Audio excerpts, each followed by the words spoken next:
What's up? What's up? What's going on, everybody? It's your boy Saif coming to you with another great video.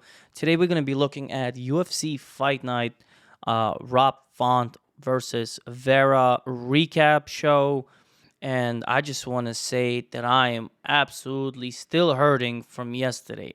Oh my goodness. Was it a brutal card?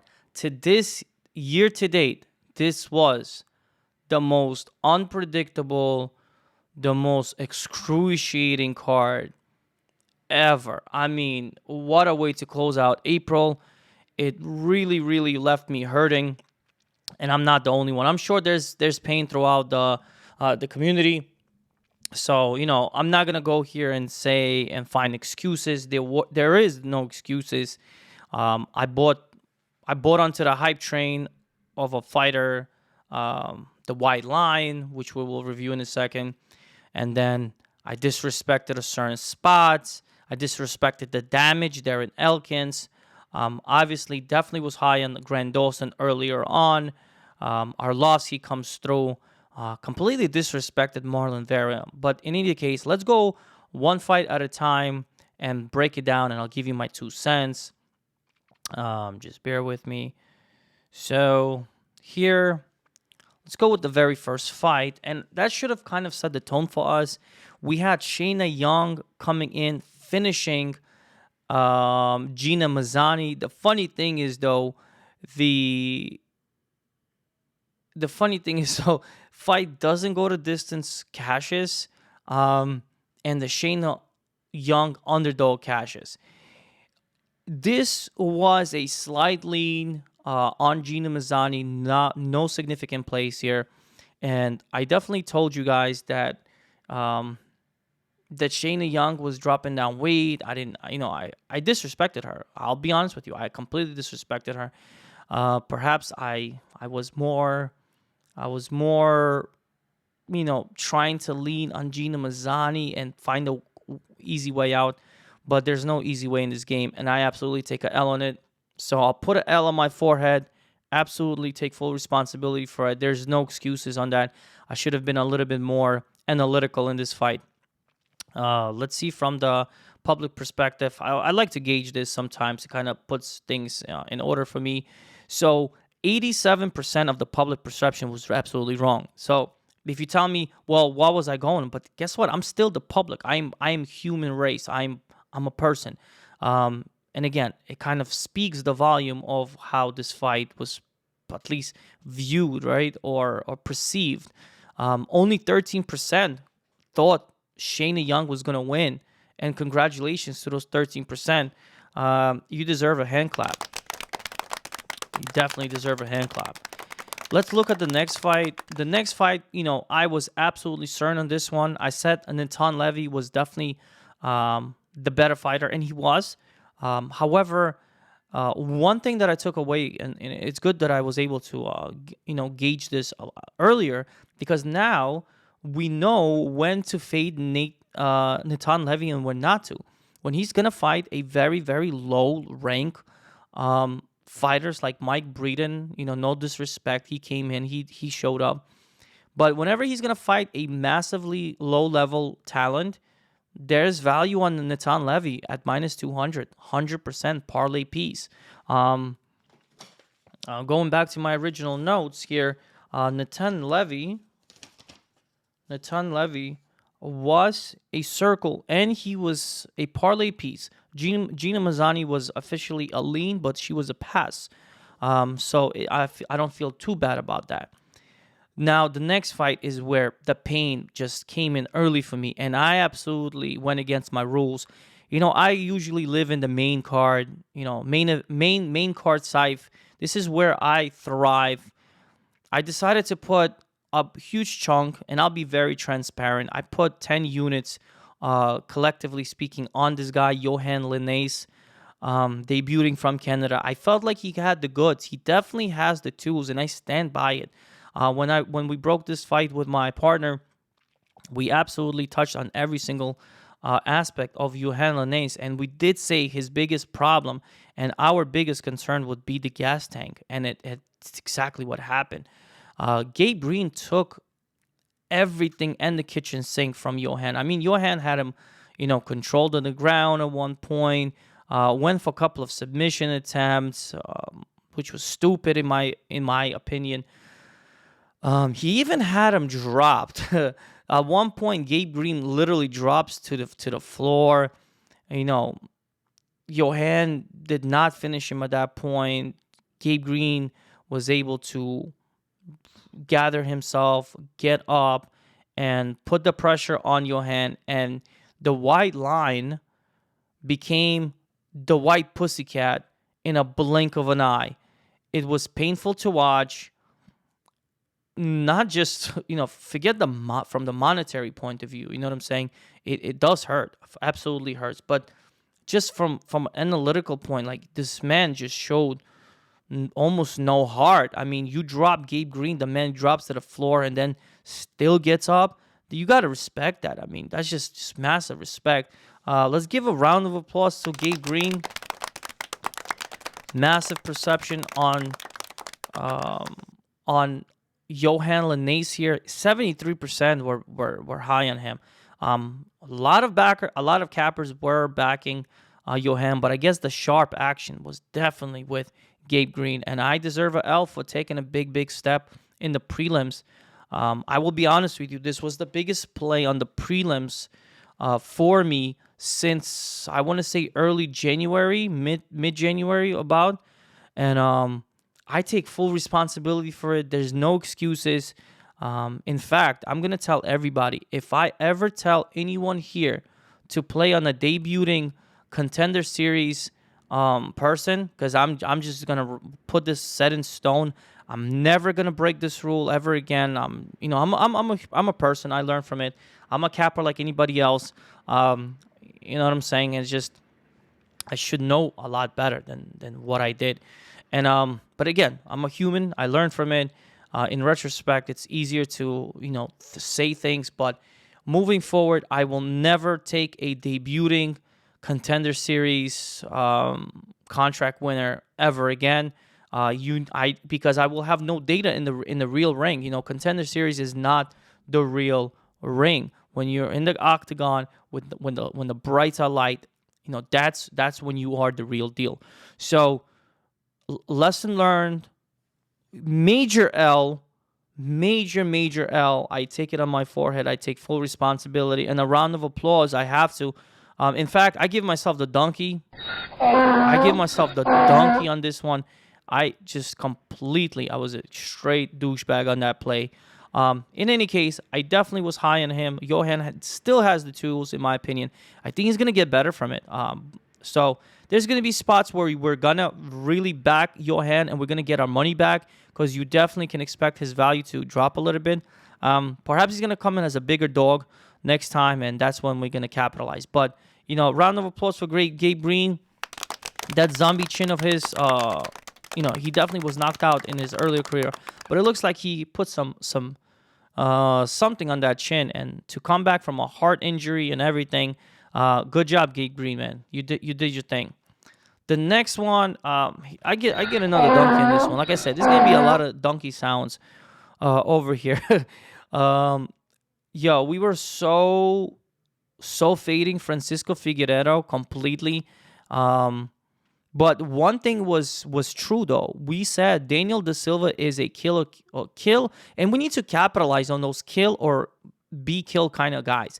Take the fight, doesn't go the distance. Take the under, and I think you'll be all right. And this is where we kind of like completely took a crap on Francisco. We loved Daniel Da Silva. The line was good, minus 130, and we bought the hype, and we were too quick to fade off Francisco Figueiredo. The man comes out, handles business in the very first round with a knee bar. I mean, go figure.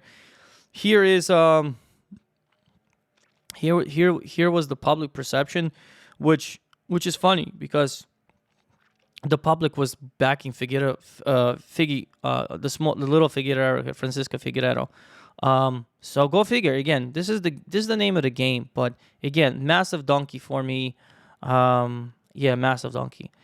The next one is Alexander Romanov, Chase Sherman. The underplay was good. Obviously, the fight doesn't go to distance was good. Romanov inside the distance was good. Romanov came in, dominated, smashed up Chase Sherman, took him down like nothing, suplexed him, showed that, Greco-Roman wrestling.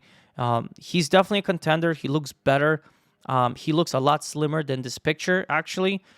So he no longer looks like a teddy bear. This is not Alexander Romanov. Alexander Romanov is now a true contender at the heavyweight, and we gotta watch this guy. We gotta watch this guy. He's definitely up and coming. He's 31 years old, peaking really up there for the heavyweight division. So another prospect to watch. He's 16-0, undefeated. Heavyweight, so definitely something to watch. Submission play was definitely smart as hell. So I guess that's the only one that was really good. So I got Natan Levy so far. I got Alexander Romanov. Krzysztof Jotko does exactly what Krzysztof Jotko does. Just controls and does what he needs to do and just wins the fight, basically. He basically did what he does. Okay, Krzysztof Jotko did what he does. And yeah, Gerald Mearshart definitely doesn't come through on that one. I take another donkey on myself over here. I don't know what I was watching in Tristan Conley. What was I watching again? I don't know. What was I watching? I don't know. I definitely had some kind of a change of heart moving closer to the fight. Listening to the breakdown of James Krause. I told you guys, that's one of the guys I really listen to, James Krause. Now, he's not always right, but he definitely comes with some picks, okay? So, if you are watching this channel, make sure you follow James Krause. He definitely gives out some picks. So, Darren Elkins comes in, hard-fought, well-deserved. Let's give a round of applause to Darren Elkins, like, straight up. The man is just a warrior. Good job for Darren Elkins. Elkins goes out there and wins a unanimous decision, wrestling, punching, everything. He just did everything. The whole game plan was very nice.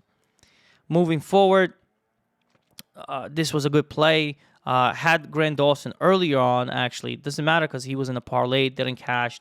So, whatever, I missed an opportunity. He was minus 140 when I reviewed my main card predictions, and he got up to like minus 220 on some books. He comes in, hard fight against Jared Gordon, but he submits him. I had two plays. I had Grant Dawson and the fight doesn't go to distance. I actually made some money on the fight doesn't go to distance, which was very scary because the man literally had like 49 seconds left in the fight, and he's rear naked choke. He gets it in and he submits him. So, I guess I get a little bit pat on the back. Again, something I can just like be absolutely superb here. And then, oh boy, I mean, just talk about craziness. Joe Anderson Brito comes out, bomb, swinging out of the bell, and just knocks out Andre Fili. Sheesh. I mean, did anybody see this coming? Wow. Had a funny feeling right before the fight, but yeah, at this point it was really, I wasn't even surprised. Getting bashed the whole night, I wasn't even surprised here. So Joanderson Brito comes out there and just takes out Andre Fili. There was no wrestling, there was no nothing. It was just bombs. So I guess you got to give a clap to Joanderson Brito. Now, you heard like he lost his uncle, so he came in with a chip on his shoulder. Believe me, had I known this information that he was battling some demons, I would say he's going to come out and kill this guy. I guess that's why they kept it a secret, because if that was the case, everybody would have been taking the dog here. Yeah, I mean, what are you going to say? I don't know. Andre Fili was definitely the more technical fighter here.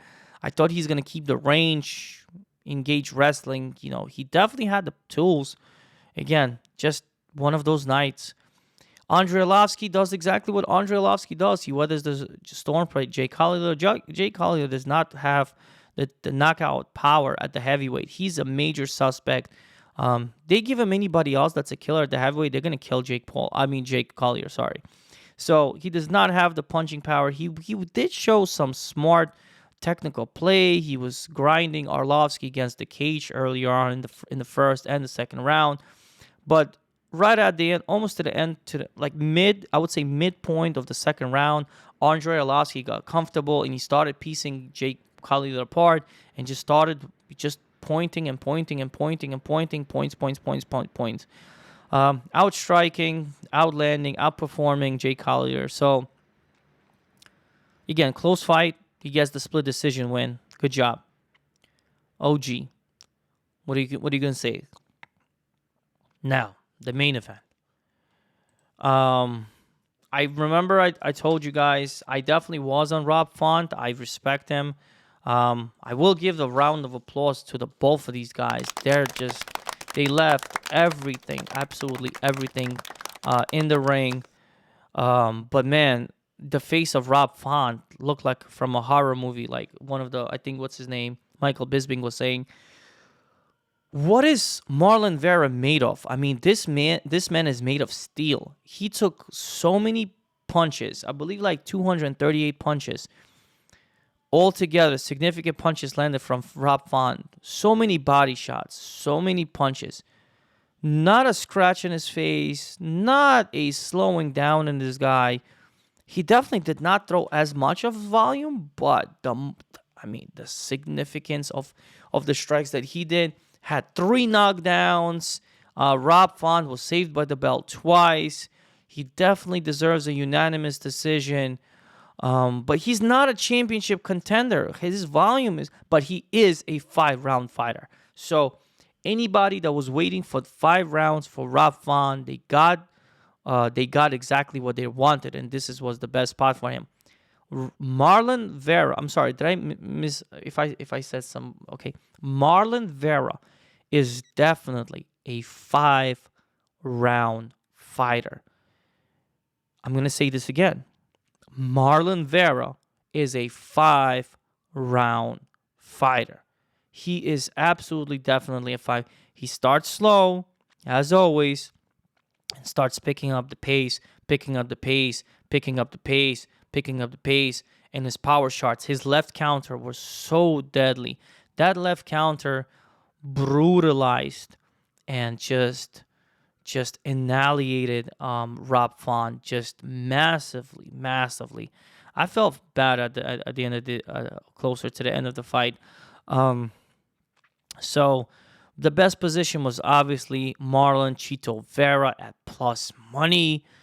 Close to plus 130 was definitely as high as it got. Yeah. Even the smartest play was round 2, catch Marlon Vera live. But sheesh, what are you gonna do? It is what it is. I guess I take a L. I give myself a L. But this was a spectacular fight. Rob Font, his stock didn't tremendously drop. He's gonna be taking on low levels or mid levels. He's definitely gonna do. But the top tier, he's definitely not a top tier anymore. As you can see, Marlon Vera just defeated number 5, Rob Font.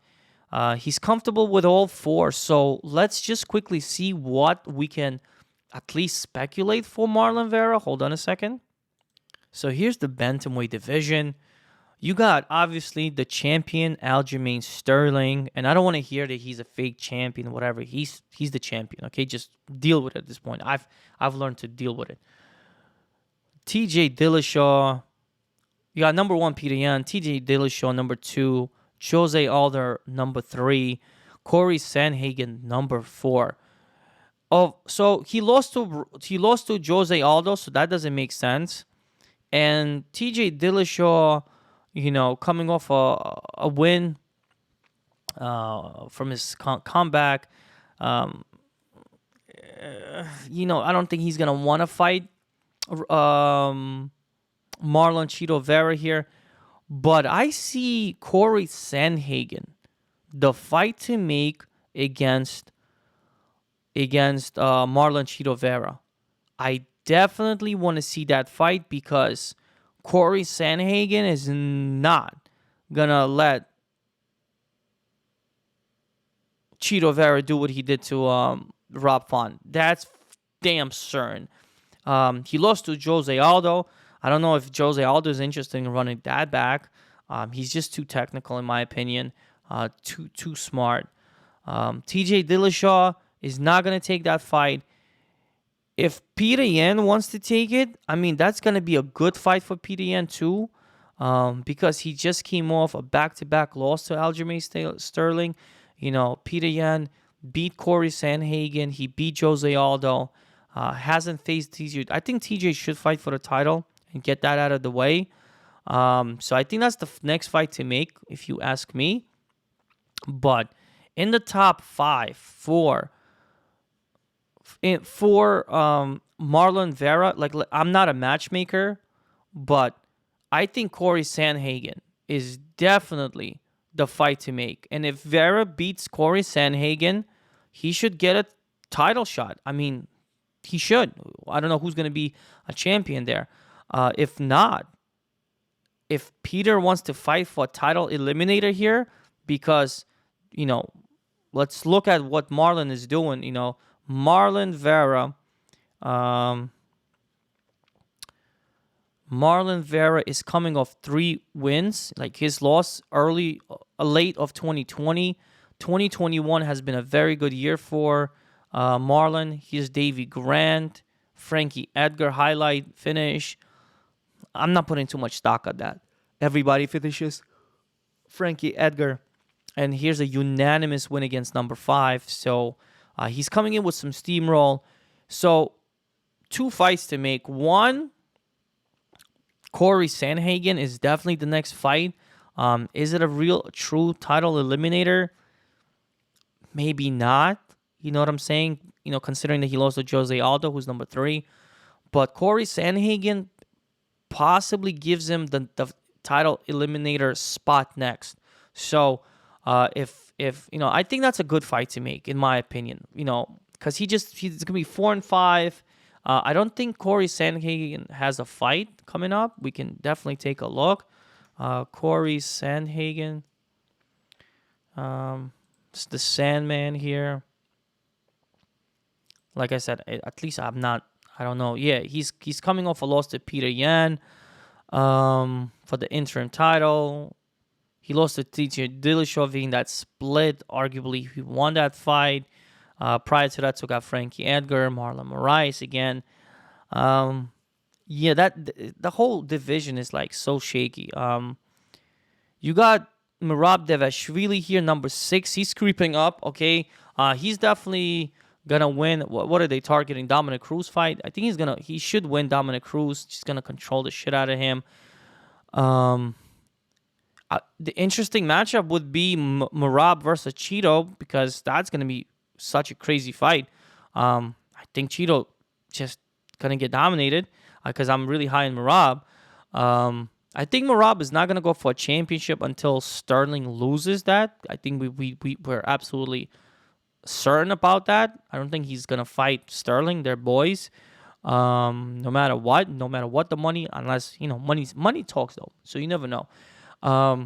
But I'd really like to see Marlon Cheeto Vera taking on Corey Sandhagen. That's definitely the next fight for me to make. And if you guys think otherwise, let me know. In terms of the heavyweight boys, let me see the heavyweight boys. So in the top 15, Ramonov, who did he call? Did he call out Augusto Sakai? I think that's a good call out, if you ask me. If I'm not mistaken, that's who he called out. I think arguably Ramonov right now takes out Blago Ivanov, World Harris. That's why he didn't even call these dudes out. He definitely takes out Sakai. I think he takes out Shamil. He takes out Sergey. He takes out Chris Dawkins. He possibly could take out Marcin Tybura. Jairzinho Rosenstruck is going to be a crazy fight. This is, now you're getting into dicey territory. You got Tai Tuivasa taking on Cyril Gahn in France, I believe. That's going to be massive. So yeah, interesting fights to come here. We took one massively on the chin. I mean, we got rocked. Like, still hurts. But you know what? It's the game we play. Um, it's definitely the game we play. This is the recap show. Um, that's all I had to say on this. There's really nothing much I can say. I will give a clap to Marlon. He deserves it. There's nothing wrong with that. I didn't have much big plays on that. I downgraded my Rob Font play from a high pick to a parlay piece. So that parlay got busted up, but we didn't even make it to the top at that point. It was already killed. Another video that I made was on Amanda Serrano versus Katie Taylor. Um, you know, as you can see, it was a close fight too. They gave it to the champion, Katie Taylor. I don't think so. At best, I had draw. No, at best I had Serrano winning the fight. And again, this was a split decision, so it's a very close fight. I would probably give it to Serrano. Again, maybe because I had the vested interest here. Or maybe make it a draw and have these girls run it back. But they gave it to Katie Taylor. A lot of money was on Serrano, most likely. So if the girl doesn't go out there and finish, that's what you get. Any fighter that doesn't get the fight finished in a close fight, don't cry about being robbed. You didn't do your job. You did not do your job. You know what I'm saying? So I'm gonna be a little harsh, but it's okay. So massive L throughout the card. What saved me was Shakur Stevenson. Out of moment of desperation, I actually didn't even watch the fight. I went to sleep.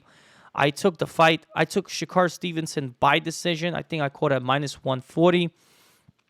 And yeah, that's it. I just caught at last minute -140 by decision. And I went to sleep and I woke up with some money in the bank. So yeah, I mean, what can I say? Terrible, terrible card. From a betting perspective, from action, I don't even know what to make out of it. But we got UFC 274 going down. I'm still dealing and processing the pain here, so I'm not even going to attempt to break down these fights. Tomorrow is Monday. I'm going to start doing tape study, and I will continue doing tape study Tuesday, and then we will give you guys the picks for this card, which should be able to get us back on track here. It's a much more entertaining fights, 2 title fights here, bunch of why fights like Donald Cerrone, Joe Lozon, why OSP versus Mauricio Rua, why bunch of why cards here, bunch of suspect fights. I'm definitely interested in a Tracy Cortez versus Melissa Gatto. Definitely something to consider in the women's flyweight division. I am looking at this muscle-bound Ariane Carnellosi as a possible dog. And here's Andre Fiallo coming in, taking on Cameron Van Camp, which I got to do some homework here. But yeah, so you know what I'm saying? Got to do some tape study for sure. Got to do my homework. There's been another Battle Cage production for the recap show of Rob Font versus Marlon Chito Vera. Thank you guys for tuning in. If you have any comments, make sure you go down below. One thing to remember, I'll never tell anybody I'm picking a Contender Series debutant, so lesson learned the hard way. If I do, make sure you just don't follow me. It's unsubscribe. Don't ever do it now. No. I will never do it. Lesson learned.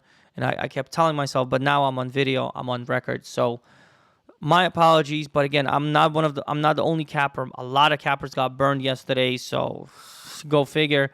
Yeah. It was just a rough night, and I'm sure everybody felt it around the community. In any case, chin up. Better days to come. I'm certain of it.